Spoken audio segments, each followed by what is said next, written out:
Welcome to the Prep Pigskin Report podcast, hosted by Papa Pig himself, Paul Rudy. Welcome to PPR Podcast number 27. And it's not football we're talking about. We're talking baseball with that guy right there, Adrian Gonzalez. Adrian, welcome to a football podcast. You're the first non-football player. You know, speaking of that, I know you were a great baseball player down in East Lake, but did you ever play any other sports besides football or besides baseball? I did play football as a quarterback. You did? Yeah. So you were on the PPR? I was not on the PPR, no. I only played JV. I played my freshman, sophomore, and going into my junior year, I made the decision to not pursue football and continue on with baseball. Well, you know, just looking at it on the surface, it seems like it was a good decision, Adrian.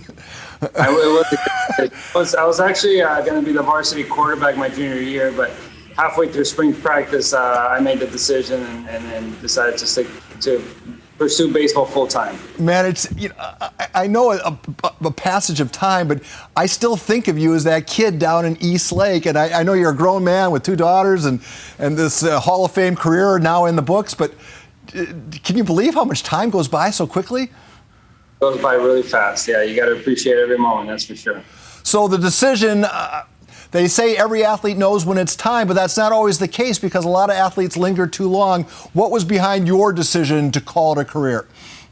I mean, I knew I was done playing as soon as, you know, I participated in the Olympics this past summer. And so it was just a matter of timing more than anything. It was just, you know, just the right time to make that announcement. I actually wasn't going to make an announcement, but I keep getting the question. A lot of people keep asking me like, hey, you know, where are you going to play next? Or what do you know, what's next? And blah, blah. So I felt like it was the right time to just make the announcement. When a moment like that comes, do you get melancholy? Do you start thinking about all the laughs, all the good times? Or do the aches and pains overwhelm that and you just kind of want to look for the next chapter of your life? You know, I didn't really get too melancholy or the aches and pains. Like I said, I think after I played in the Olympics, that was in my mind, you know, the end of it. I was happy with it. And so mentally, I was already retired, so it wasn't like it was like a, you know, spur of the moment decision that was made a long time ago that, you know, going to the Olympics was going to be the way I wanted to go out, and I was able to do that, and so it was great. So fair enough. I'm sure you get this question everywhere you go, but when it comes time for Cooperstown to call, what hat will be on your head?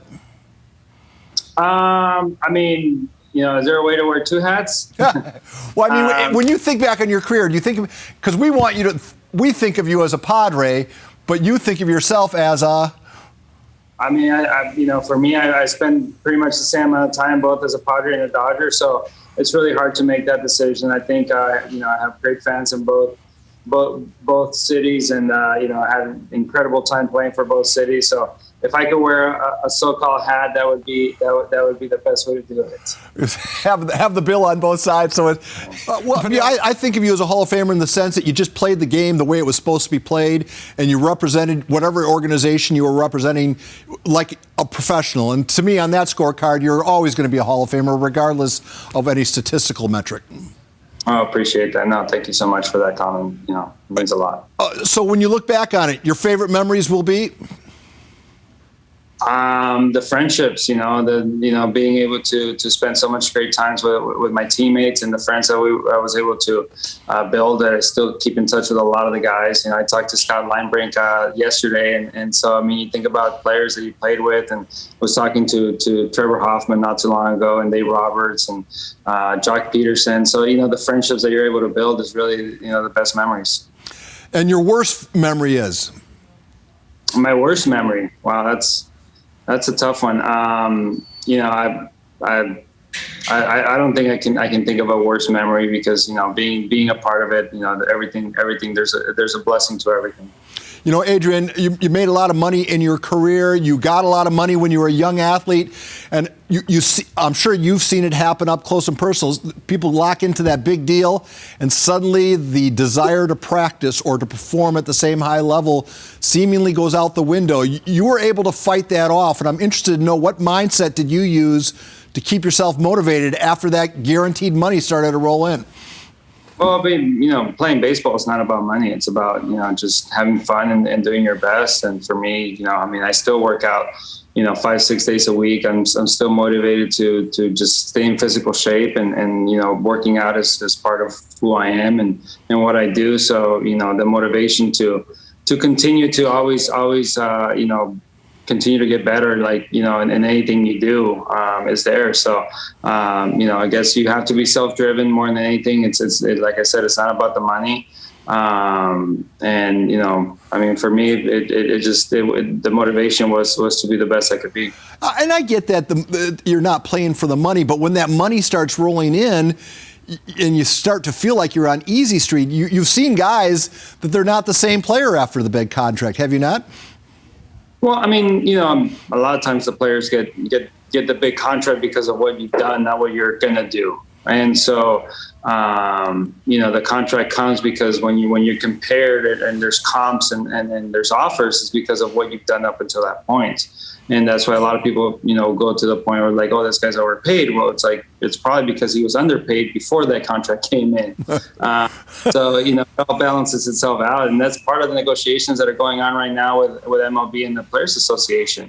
And so, it's one of those things where, the first 6 years of your MLB career, you're getting paid, basically minimum. So once you get to arbitration, it's more than minimum, but it's still not at the level of what that player, deserves for more than anything, and his production. So once you get the contract, there's other factors that come into play. A lot of times, you're starting to get to that age 30 and on. And, back in the day, the players that were able to enhance themselves other ways were able to keep that production into their 40s. But, those of us that played in the good era of baseball, once you hit that 35 age marker, you can't, the body doesn't give you the same results. In football, they talk about when your mind finally gets around to understanding the game and seeing it in slow motion, your body begins to let you down. Is baseball the same way, where you mentally you're like as dialed in as you're ever going to be, but then suddenly you don't have the same bat speed or your hands lose a little quickness? Absolutely, yeah. It's all part of age and getting older for sure. So what was that moment for you when you said, oh, you know what, I'm not Adrian Gonzalez anymore? Well, the biggest moment for me in my career was once I had shoulder surgery. My opposite field power went away. Everybody knows me in San Diego as an opposite field hitter. And after my shoulder surgery, the doctor explained it perfectly. He said, listen, your shoulder was a rubber band that you could stretch and be very elastic and be very explosive. Once we tie it down because it ripped, the elasticity and the explosiveness isn't there anymore. So the same ball that I would hit, over the fence in San Diego once I was in Boston, even though still able to hit some opposite field home runs, that ball was getting caught at the warning track. And so I had to turn myself into a pull hitter, which wasn't my strength. And so I had to kind of change who I was as a hitter, going in Adria years, and I turned myself more into a pull hitter at that time. Does that explain? Is that why Tatis is reluctant to have his shoulder operated on? Probably, yeah. I played, 2010. I played with a bad shoulder, but I was still able to hit home runs the other way. And once I had the surgery, it just, they tie that rubber band down, and you don't have the same explosion. So that changed who I was as a hitter, and I was still able to be productive. But I never had a 30 home run season after that. So. It's part of what happens in baseball. If you're playing hard and you're going out there and giving it your all, you're going to get hurt eventually, and that changes the course of what you do. Just going back to what you brought up, labor negotiations. In your view, how's that going to play out? Are we going to? Is the start of the season going to be pushed back, do you think? I don't know. That's a question more for the people disputing it. So I don't know what's going to happen. Honestly, I hope they're able to start the season in time. That's for sure. Are you optimistic? Spring training, no. Season, possibly. All right. Well, you bring up spring training. How quickly can a ball player? It's a reason why it's as long as it is, isn't it? Yes and no. Maybe pitchers need the time to get extended out. Hitters can be ready in a week. I know I went 3 times to winter ball, and I went from basically, sitting, well, not sitting, but just working out, just weights and stuff, and going right into a game, and it counts. And so if you tell a player that it counts, mentally he locks in. If otherwise you're in spring training, it doesn't count, so mentally you're not as locked in. So if you tell a player, hey, you got to be ready in a week, he'll put in the reps to be ready. Adrian, you're a very serious young man. You have. Could you talk about the scripture that you had on your bats and yeah. the significance of it? Yeah, Psalms 27:1. The Lord is my light and my salvation. Of whom should I fear? The Lord is a stronghold of my life. What should I be afraid of?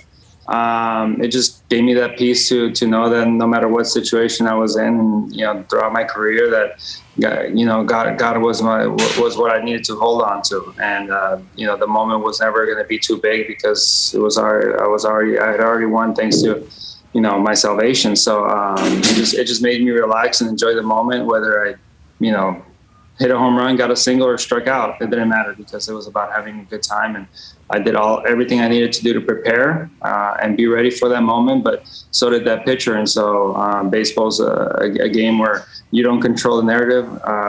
Things happen, and sometimes you win, sometimes you lose.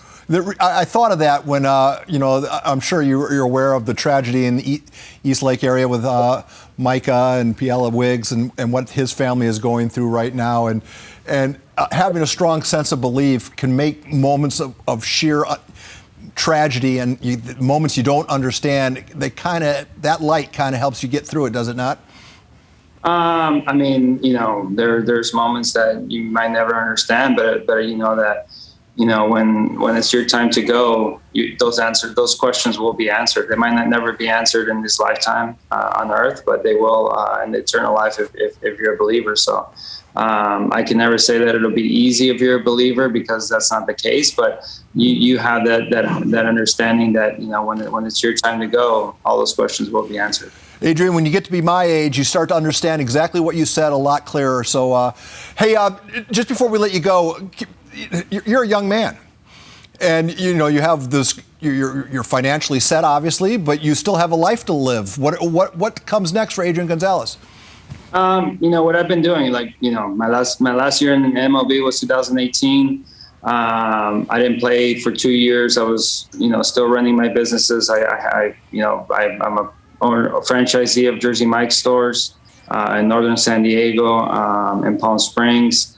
I have I'm a co-founder in a beer company. I have many different endeavors that I don't want to bore you with, but my days are busy doing business stuff. So it's I'm pretty busy, as we are. Hey, what's the best piece of advice you ever got along the way?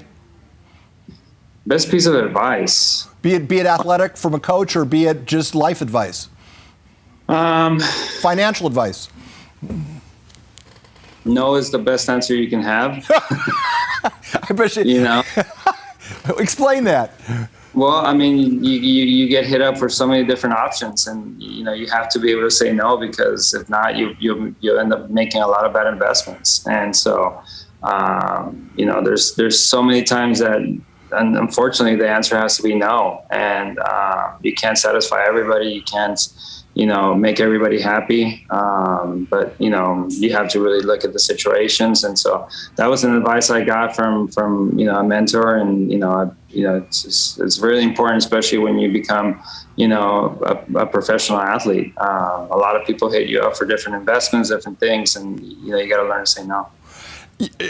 And quickly, just for youngsters now who want to be the next Adrian Gonzalez, travel ball, high school ball, I assume you experienced both. How do you advise kids who've become very fixated on one sport at a very young age? Well, I was never that type of person. Travel ball wasn't really in when I was in high school. We had a little bit of like a Palomino league, but it wasn't really travel ball. I tell parents, I tell everybody, play as many sports as you can, because it helps in being an athletic person. Baseball is a very rotational sport, so you have to play other sports that are more linear and more explosive, so you can build that part of your body as well, so you can be the most athletic and explosive person you can be. I don't believe in sticking to one sport from the beginning. Did we lose Adrian?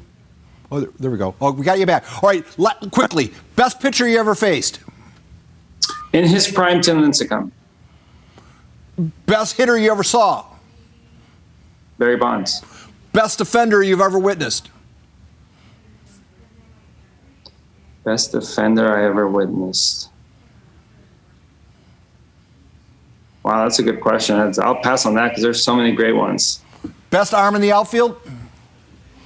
I saw in person Puig. All right. Hey, Adrian, I know I bet you wish you had said no to this interview request, but I appreciate the fact that you made 15 minutes for KUSI. We've always been a big fan. And again, in our eyes, and certainly in my eyes, you're a Hall of Fame character. And boy, it's just fun to rub shoulders with you, even if it's through Zoom.